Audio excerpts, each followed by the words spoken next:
1,440 miles south by east of New York City lie the islands of St. Thomas, St. Croix, and St. John, known as the Virgin Islands. With an area of 133 square miles, a population of 22,000, they constitute one of the little-known territorial possessions of the United States.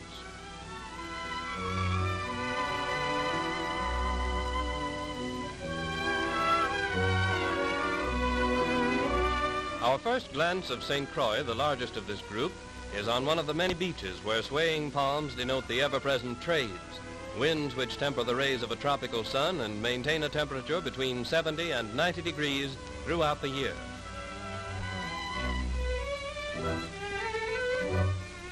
Christiansted, the capital, and Frederiksted are the Danish names still retained by the two towns on St. Croix.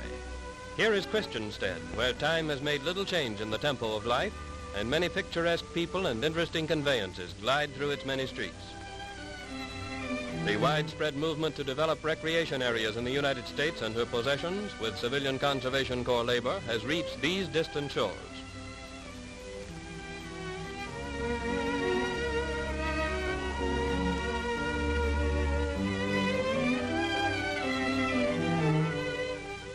In one of the old deserted sugar factories, many of which stand as silent reminders of the glorious past of St. Croix, the National Park Service has established a Conservation Corps camp for 100 native enrollees who are doing a big job under the leadership of trained supervisors.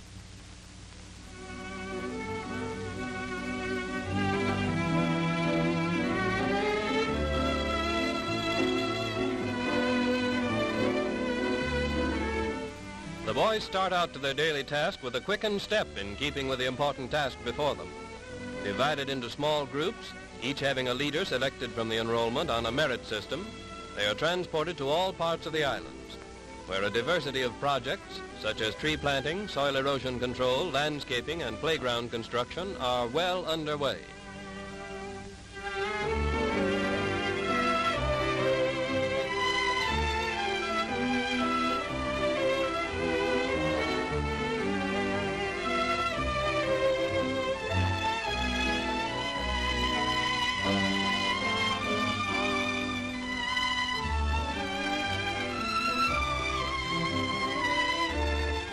The French, during their occupation of St. Croix, feeling that the dense forests were detrimental to the health of the colonists, burned off most of the virgin timber. And these boys, early in 1936, had planted 15,000 trees, including mahogany, flamboyant, tamarind, coconut, and others. At headquarters, a nursery was laid out. From this central point, thousands of young plants will be taken to beautify the highways and byways.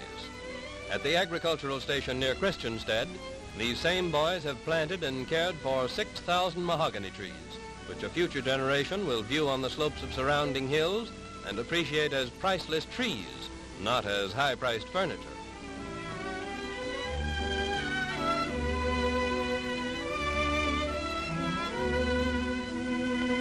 Palm trees lend their grace to many of the country roads, and because of their height, many are destroyed when the occasional hurricane visits the islands.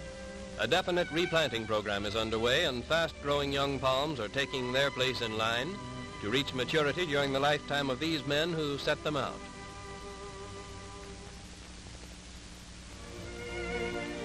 Paralleling the work of planting is the effort to preserve that which is grown. Fire lanes are cut through the dense growth, and the clearing is made wide enough to prevent occasional fires in adjacent cane fields from running across the ground.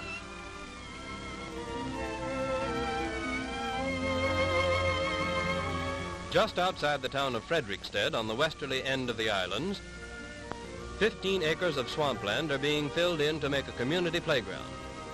This area has always been a breeding place for mosquitoes, which menace the people of the nearby town with the diseases they carry. The sound of the buzzing of these insect pests will be replaced by the shouts of baseball or cricket teams. They'll be true sandlot players, for the adjacent beach has generously supplied the sand for filling.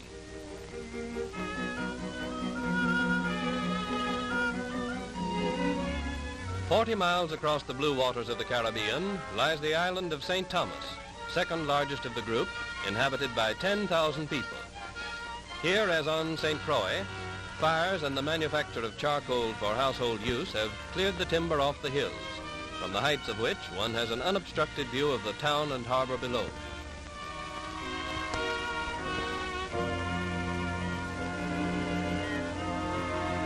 Reforestation again becomes a civilian Conservation Corps problem, and a camp for 100 men and boys has been established in the hills close to Lindbergh Bay, so named because the famous flying colonel once landed there. 10,000 trees, including mahogany, yellow cassia, and tibbet, have been planted on St. Thomas, and over at the nursery they smile proudly as they point to 250,000 young plants ready for transplanting. Water is the serious problem at the nursery, where there are no roofs and tanks to catch and store the falling rain, so a reservoir is being built high in the hills behind the camp to ensure the necessary supply.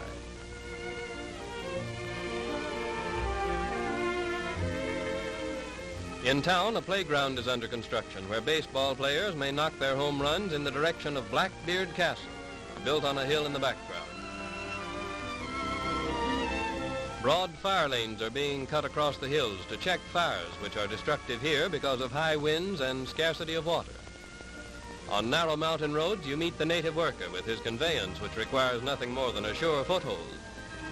Jogging along on the back of one of these useful little animals is not the most comfortable way to see the beauty of the islands, so roads are being widened and graded to permit motor cars to reach the proposed areas overlooking Crum Bay, where one may view the shoreline and the small islands, which add so much to the attractiveness of St. Thomas.